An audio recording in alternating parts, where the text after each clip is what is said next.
Hello, everyone. Welcome to our first ever live streamed panel discussion from Shaker Historical Society. My name is Allison Henline. I'm the Education and Outreach Manager for the Shaker Historical Society. And today I am honored to be on this panel as the moderator with our two amazing curators, one our junior board member and one our executive director. So would you mind introducing yourselves, ladies? I'll go first. I'm Brianna Treleven. I'm the executive director of the Shaker Historical Society. I'm coming up on my almost 1 year anniversary here. So I'm very happy to be here talking about this with some colleagues that I've really enjoyed working with so far. And hi, I'm Hazel Smith. I'm Shaker Historical Society's junior board member, and I curated Shaker's Attic.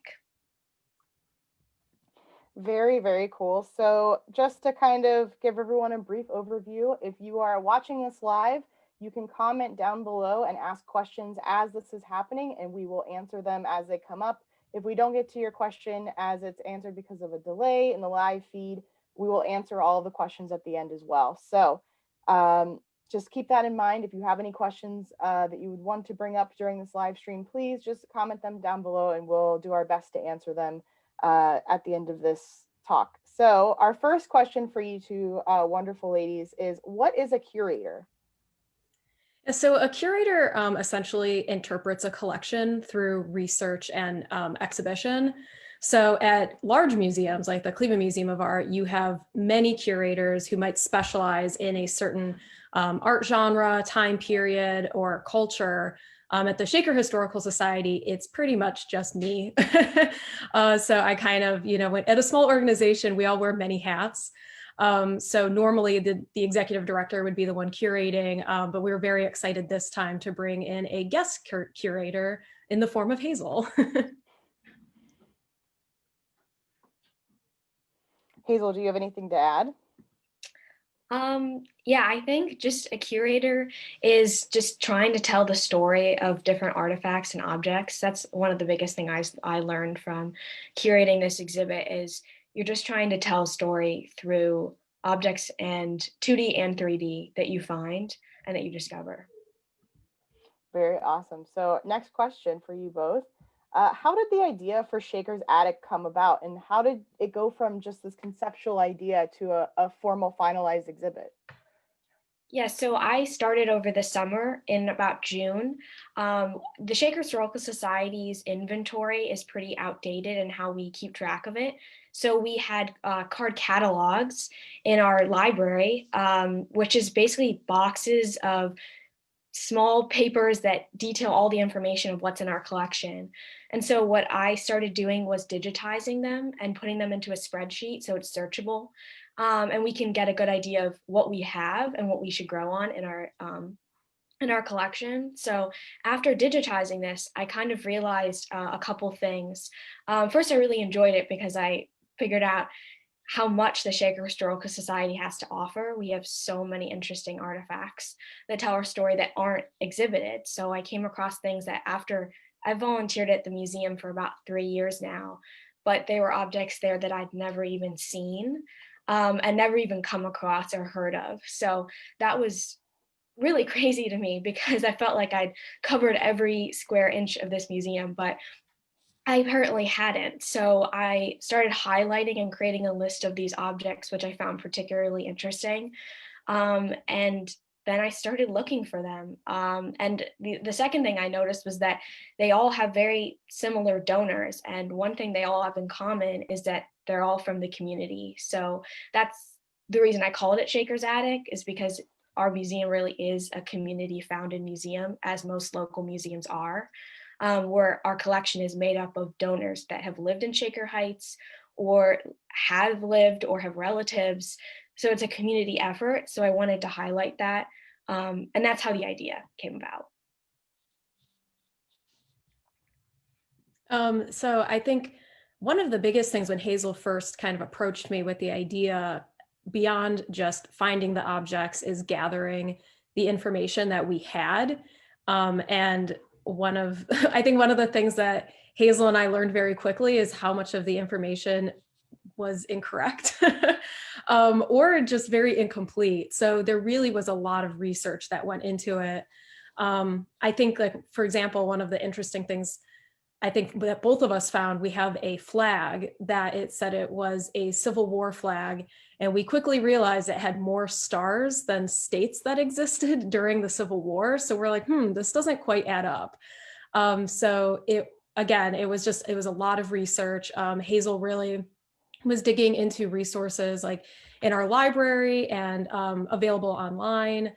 And then once we kind of got, the basic research done, then it goes into writing the exhibit labels and editing those, trying to match up object numbers and donors. And then on top of the physical exhibit, to add an extra dimension because of COVID, we also developed a digital exhibit, which ultimately, is a lot of like the labels and everything can be transferred over. But I have my background's in photography. So luckily for us, I didn't have a big problem taking photos of everything for the digital exhibit. But it really is, it's quite a time consuming process. And Hazel did spend a lot of time at the museum working on the exhibit. Yeah, most of my time was, I think one of the hardest parts was that even though I had an ideal list of what I was looking for in the museum, like I said, it's very hard to find objects in the museum kind of everywhere. Our system is kind of outdated, so things have been moved over the years and now we don't have a good idea of where they are. So a lot of our time, a lot of my summer and then fall was looking through. It was kind of like a scavenger hunt almost. It was a treasure hunt. I was trying to find these objects that could be literally anywhere in the museum. So I went from room to room looking through boxes and boxes of things to try to find. And a lot of the time I didn't find half the objects I was looking for, and hopefully we'll keep finding them through this next inventory process. But I actually found things that weren't even on my list, which was really fun because there were like little hidden treasures that I found. Like in the digital exhibit, there's a canoe club trophy, which is one of my favorite objects in the exhibit. And that isn't in the card catalog. And I don't know when we really got it. There's not much information about it, but I found a box in the attic full of trophies, and it wasn't really labeled or anything, but found a great treasure. So No, that's awesome. I think that, especially being able, that's a huge part of curating from my experience, albeit limited experience with it, is it's a lot of searching, finding things and playing hide and go seek with various objects that may or may not exist anymore. Okay, so next question is, and I think you kind of both hinted at it, but what is it like curating an exhibit during a pandemic? Yeah, I think one of the hardest things for us was when we closed. Most like full-time staff were working remotely, and so we really just scheduling. Hazel couldn't drop by whenever because we were closed, so just trying to limit interactions, make sure that she had the time that she needed, while also staying safe. Always wearing masks, trying to maintain distance while also needing to work like relatively closely, dealing with objects. Like it definitely was challenging. And then I think on top of that, just really wanting to create the digital exhibit so people who weren't comfortable coming to the museum would still be able to see it. I think it's something that we started last summer with our first exhibit, and it's something that I would like to continue because it's just a nice way to reach new audiences. yeah, and I think it was the pandemic kind of pushed us to create digital exhibits, which I agree, I think we should do in the future because it's a great research tool. In 10 years, when we're looking back on what's the story of this object, hopefully we'll have better collection history then, but we'll be able to see this exhibit and see all the research that was done and have a good log of what we've done before also. But I mean, it was difficult during the pandemic, but I also felt like as a high schooler, it was almost easier because I did this mostly in the fall. I actually had a lot more time on my hands. So that was one silver lining. I virtual school and everything. So it was a lot easier for me to make time to go to the museum. And it was one good thing because I definitely had more time to devote to it, which I wouldn't have had as a sophomore normally. That's fair. That is a silver lining, I suppose. Yeah. More time is something I think we all wish for, and then we got it, and it's like, oh, what do we do now? Right. Okay, so follow-up question. What were some challenges that you faced while curating this exhibit? Obviously, the pandemic is something that we're all facing right now, but what were some other challenges that you guys had to overcome to put together this exhibit? Well, I oh, sorry, go ahead. Oh, I was just going to say, I think Hazel might agree with me. For me, I think the biggest challenge was working with some of the objects, working with very little information and wanting to present, as much accurate information as you can. That's what something that museums excel at, is providing the truth and facts and everything. And that's what we try to do, at least. And so there were some cases where we were like, well, we think it's this, but let's not put that until we know for sure, because we don't want to present any kind of false history. So I think that for me, the biggest challenge was all of the time that was spent going through old records, old paperwork, digital files, just to try to find some nugget of information about some of these objects. Yeah, I think it was pretty crazy how much we couldn't assume anything. And that's one of the things I learned about this, is that when we were going through, even our own collections were sometimes wrong. And that was really, because to me, when you look at something and it's printed out and everything is, written, it was crazy to me that this was inaccurate information. But so we literally had to check every single fact as we went along, and create stories from objects that we had no idea where they even came from. So that was really difficult. Like I said, like Brianna said, like finding nuggets of information where there really wasn't any at the beginning. And then we started finding more and more. So Definitely. Okay, so what is your favorite object in Shaker's attic? So mine, I'm actually going to share my screen for this because I think it helps to have those visuals when we're talking about what we enjoy in the exhibit. So let's see. Yeah, and just for anyone that's watching, if you haven't already checked out the virtual exhibit, this is the virtual exhibit online. So my favorite object in the exhibit are these saddlebags. So they're from the early 1800s, and they are from a time when doctors were still, well, the only option was for them to make house visits. And I really like, I don't know, it's fun to kind of just think of a doctor riding his horse with his tools in this bag. And it's still, it obviously has some wear and tear, but it generally is in very good condition. And it's kind of hard to see in this photo, but it also has this really beautiful leather work.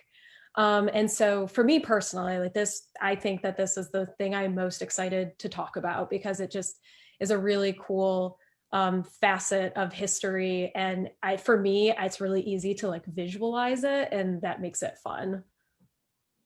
yeah, and for the Warrensville Doctor saddlebags, this is a great example of how we're still finding information about objects, because only a few weeks ago, when I was going through one of the rooms we called Shaker's bedroom, in the closet, I found photos of the first doctors of Warrensville. So we don't know if they're directly tied, but they have similar information. So just as we were finding more and more things, we can connect it to this exhibit, which is really cool. But my favorite object is, I mentioned the Canoe Club trophy, mostly because I'm just fascinated with the Canoe Club. I think it's so interesting, and the fact that there's no record of this in our collection, as far as I know, maybe it's hidden somewhere, but the fact that we have this and it's from 1919, and we don't know who donated it, but we have it and we told its story, and I think that's really interesting. And then the other is, because they were tied, is the Myers family suitcases that we found. Another thing that I didn't know we had, but Brandon actually and I were really curious to see like, whose suitcases these were. They were in a closet and are downstairs, right near the door. And we've always wondered, like, whose are these? Why are they here? So we pulled them out to put them in the exhibit, just out of curiosity for the house. And they actually belong to Frank and Ruth Myers and were passed down by their parents, the family who donated the Shaker Historical Museum, which kind of proved to me how much not only our collection is a story of Shaker history, but even the house is. It tells Shaker history in itself. So those are my favorite objects. Yeah, I think that like what Hazel brought up about the house, Hazel made this wonderful documentary that's also on the website. But the house we also included as kind of our greatest donation because it was donated. And so without this house, the Shaker Historical Society might not exist today. It went through a really kind of rough period in its history where we were searching, we were kind of hopping from place to place, and we did not have a permanent home. And this donation gave us a permanent home. Of course, we still operate outside of it, or from it, but as Hazel mentioned, it is a piece of history. Like, it was built in 1910. It was one of the earliest houses in Shaker Heights, and so it really does add to kind of what we know about Shaker Heights as a city and our history as an organization as well. Certainly, and those are really fun artifacts, and I implore anyone that is watching this live or even in the future, if you have yet to go and check out the Shaker's Attic digital exhibit, please do so. We'll put the link in a comment down below and in this edited post after the fact, so that way you can go and check out and tell us what your favorite object is. So next question, kind of similarly, were there any objects that you wanted to include in the exhibit but weren't able to? So anything that you really wanted to put in there, but either we didn't have or, wouldn't necessarily fit the theme? Yeah, so I mentioned before that a lot of my list from the card catalog I didn't find, and we're starting to find them now as we do an inventory process in the museum. But one of them was that we have the patent for the Dorothy Cape, which was one of the inventions of the Shakers, and is really cool that we have in our collection, supposedly, the original patent, which is a really big part of how Shakers dress and kind of represents their simplicity. So I was looking for that for a long time. I even found the box that it's supposed to be in, and it was empty. So I don't know where it is, but I'm hoping we find it over the time. And then the second thing is that we supposedly have a Native American tomahawk and arrowheads that I was really interested in finding, because that part of his Shaker history isn't really talked about. A lot of early Shaker history is all focused on the North Union Shakers, which is fair because they made a huge impact on the city, but they aren't the only ones. They aren't the earliest settlers, and they aren't the only ones who came here first. So, and also interesting because these arrowheads were often found when redoing driveways, and people found them. They dug them up and they donated them to the museum. So just another example of how our community knows about the Shaker Historical Society and donates to it because they value Shaker's history. Definitely. Brianna, what was your artifact that you weren't able to include? To be honest, this was really Hazel's project. So she kind of came up with a very extensive list and was kind of, hey, if you ever come across this, let me know, because I'd really like to include it. I do want to jump in though, because Hazel's mentioned an inventory project a few times. So I just kind of wanted to go into that a tiny bit more. Part of our strategic planning has included doing an inventory of our collections. And as Hazel said, over time, because we have been in existence for 73 years, over time, things get moved. Some things leave the collection and there's no note of it. Things get added and there's no note of it. So really what we need is a thorough inventory of our collection, and we are in the early stages of doing that. So when Hazel mentions an inventory, we're literally going room to room and cataloging every single thing in that room in a digital catalog that will be made available hopefully this spring to the public. And so that way we have something to reference when we're searching for objects. And once it's public, the community or anyone around the world will be able to search it as well. That's awesome. I can't wait to see what that project looks like too, because it's going to be a really good research tool, like you said, not just for the community, but for everyone, anywhere. Okay, so similarly, and you kind of already answered this, but I figured it's well worth mentioning again. How do you keep track of collections? Yeah, so as Hazel mentioned, in the past, we used a card catalog, and then we eventually transitioned to a program called Past Perfect, which is it's a computer software. I personally do not really care for this particular program.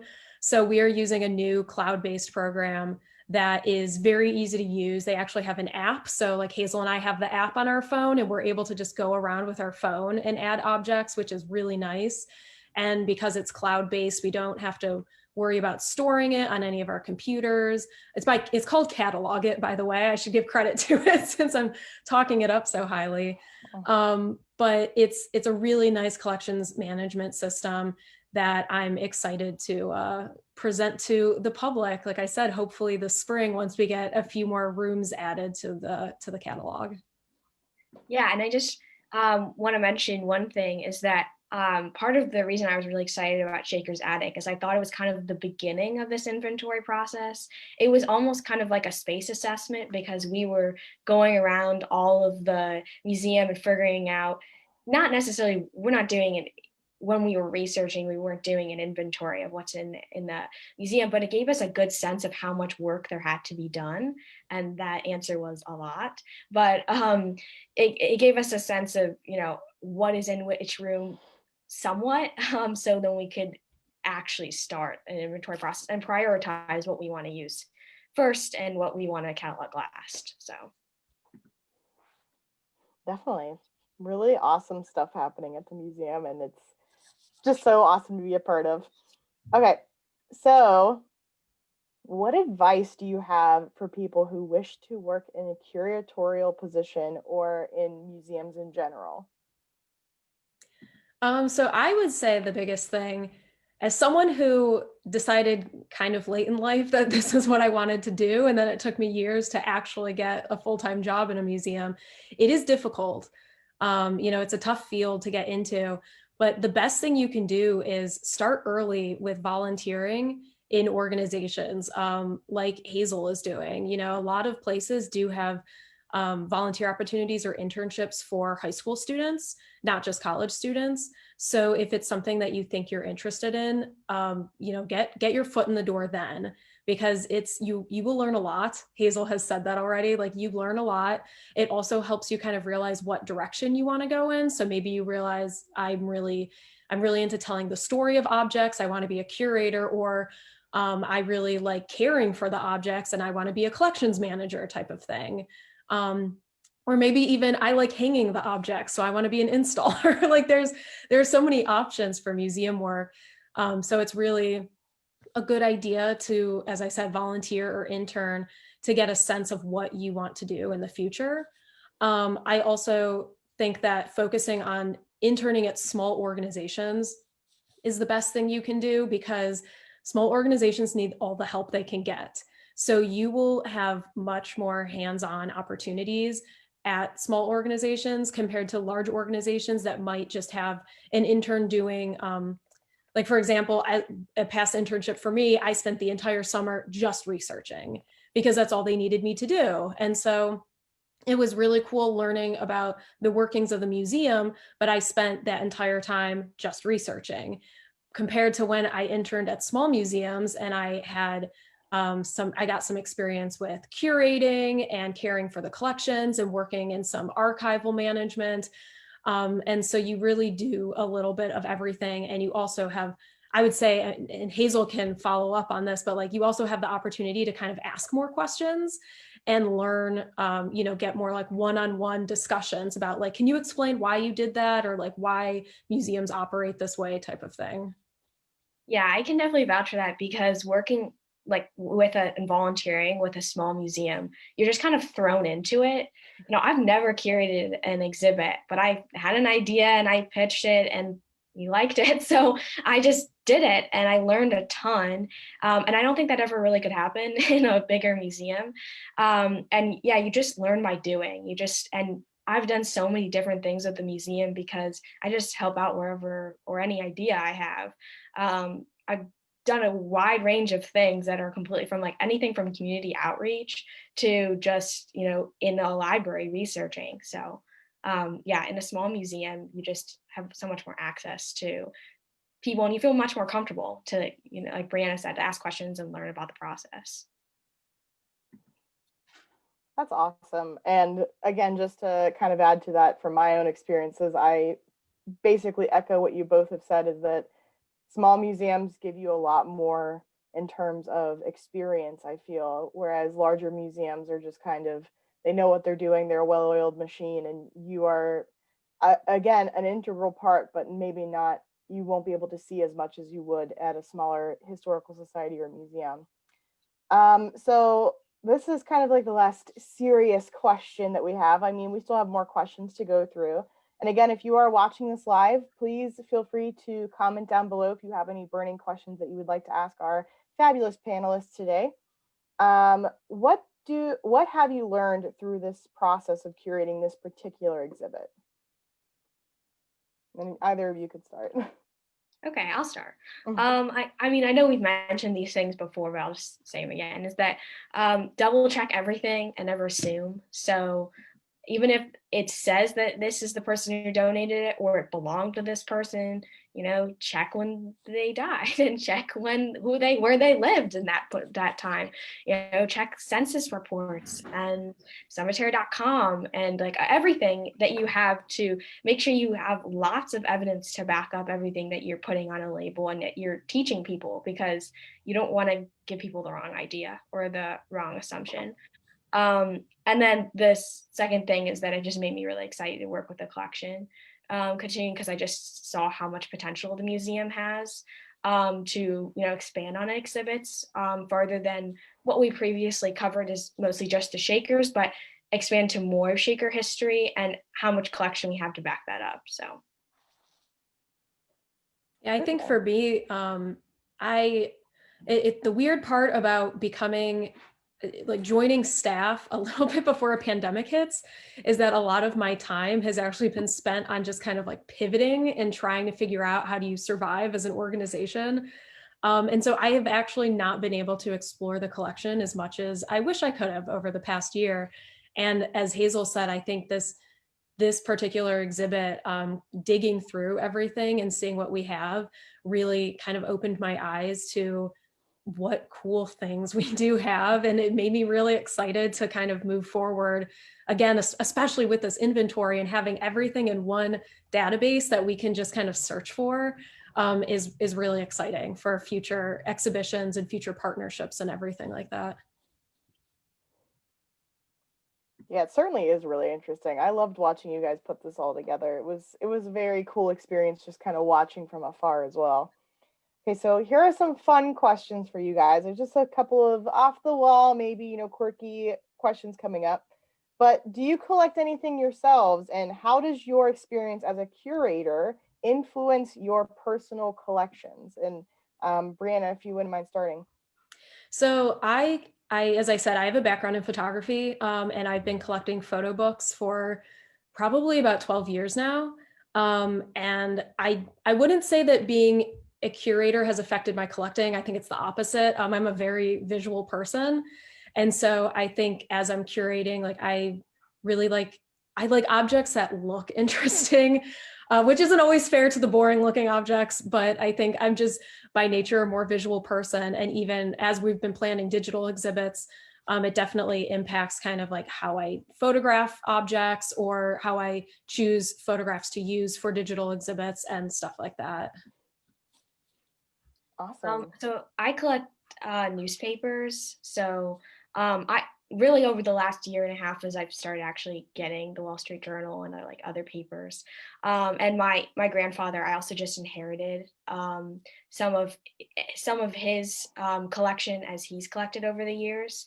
And so I think I really like politics and current events. So I think having a newspaper of FDR has died and Truman takes off, and that's just really interesting to me.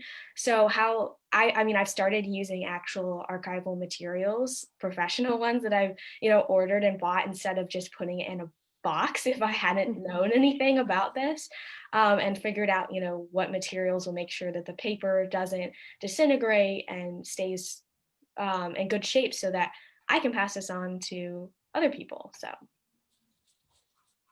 Definitely interesting. It's cool to see people transition from putting it in a box and throwing it in the cupboard somewhere to Maybe I should put this in some acid-free boxes.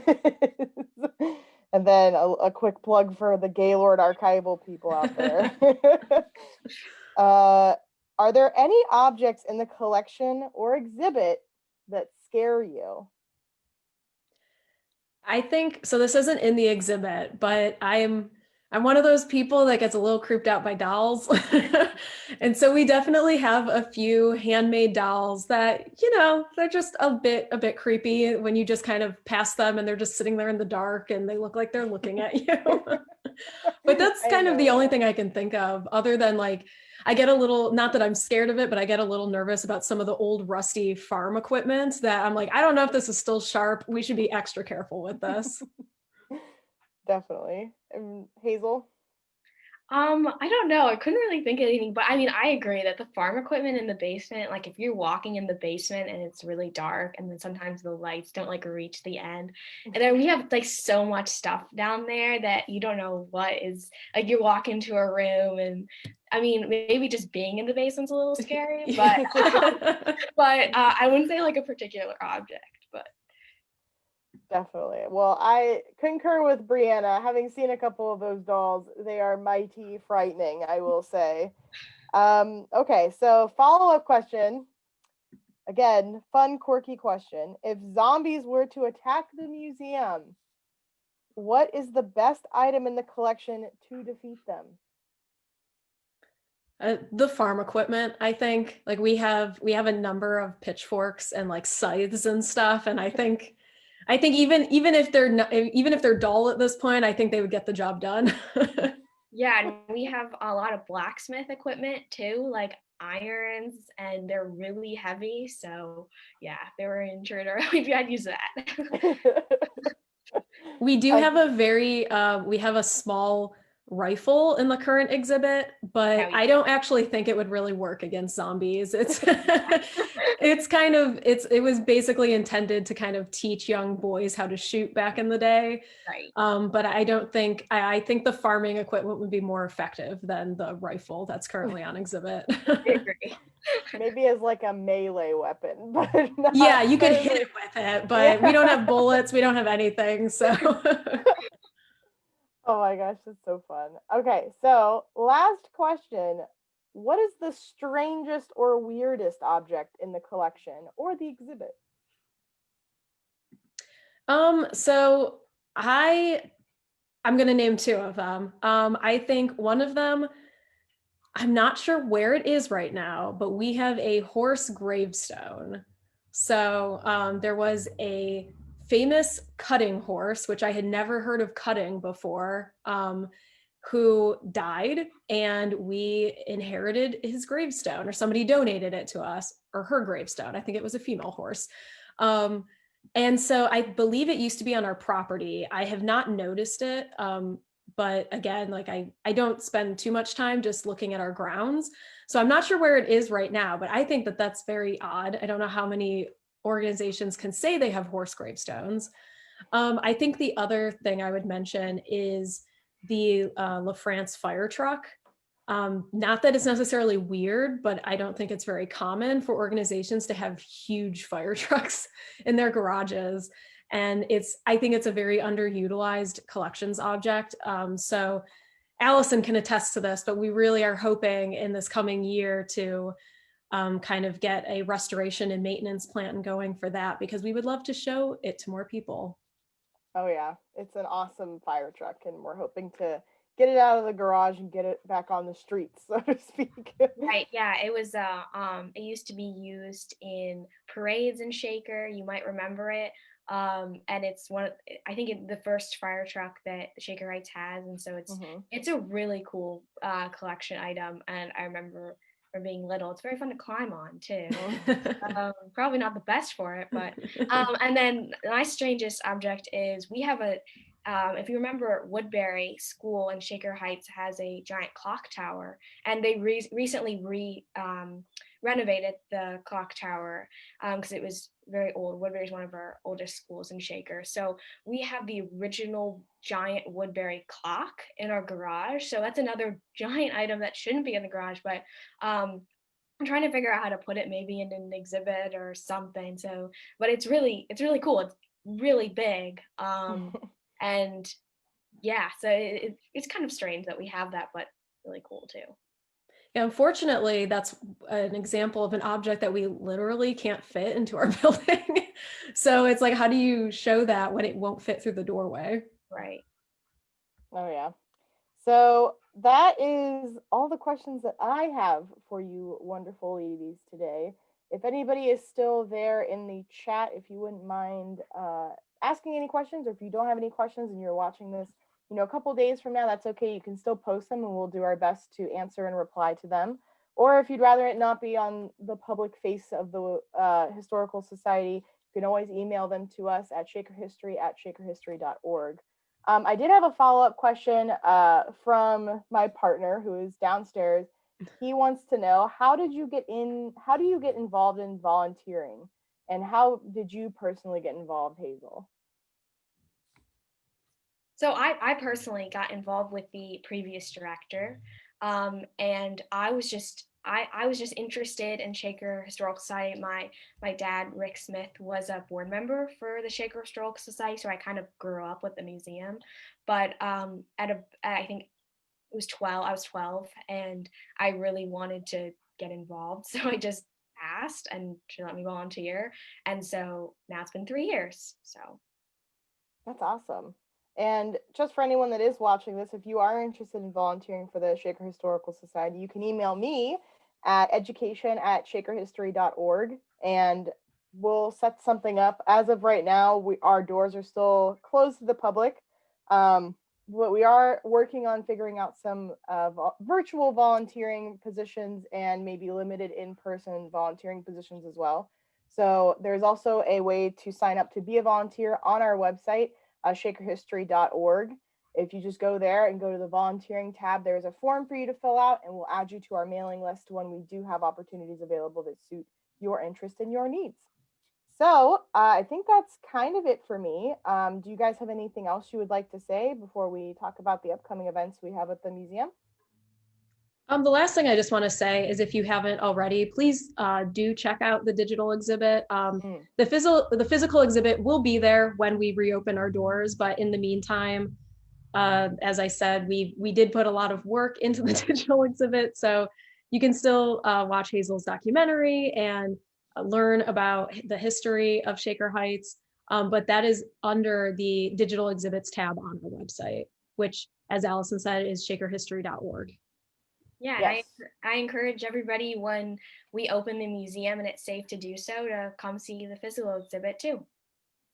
Certainly. Hopefully that will be very soon, but fingers crossed. We don't want to jinx ourselves too early yet in this year. Right. So again, shakerhistory.org, it'll get you the links to anything you need. Just along the top right-hand side there's just a lot of different bookmarks that go along the top. You can find the digital exhibit, you can find volunteering opportunities, contact us about research requests, or anything else that you have on your mind or burning about Shaker history. We will do our best to help you. Just a couple of shameless plugs for our upcoming events. So we are still digital. We are still closed to the public, unfortunately, for the foreseeable future. But we are planning on reopening. It's just when is the question. So on the 17th, we have our members only directors desk talk featuring Brianna Treleven, our executive director.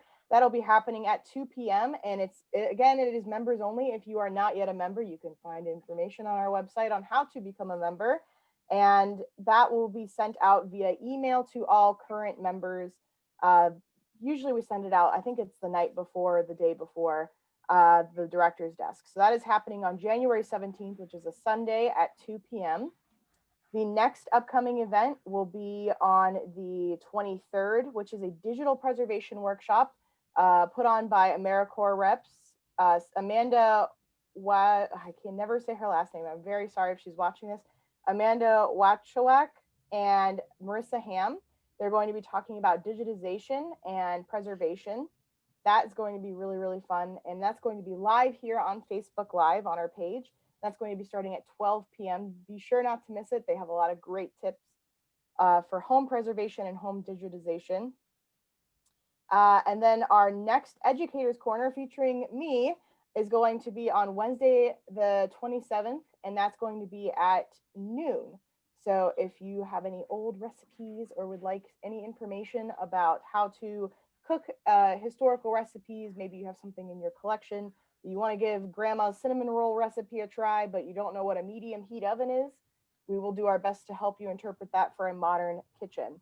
And then we have a lot of upcoming events for February, but I don't want to bog anyone down with the details. If you would like to find out any more information on any of the things that I mentioned, or just want another list of those, we have them all listed again on our website and on our Facebook page.